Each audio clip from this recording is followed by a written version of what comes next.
So to make a zoom, we need two things, a starting keyframe and an ending keyframe. I want to zoom this one, the streamer part. So my starting keyframe is here.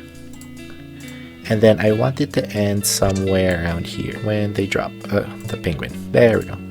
So these are my ending keyframes. So start here, jump to the end.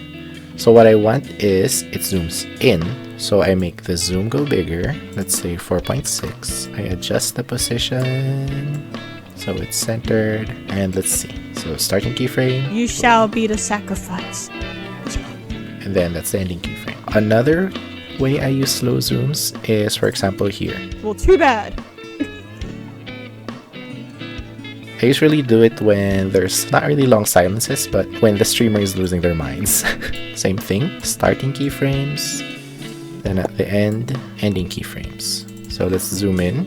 Let's do 4.5. Let's see how fast or how slow that's gonna go. Yeah, so there's more time between the keyframes, so the zoom is actually slower.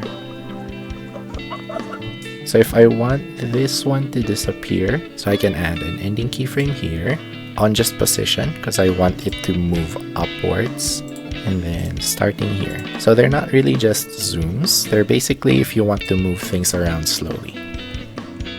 So if we check that, Well, too bad.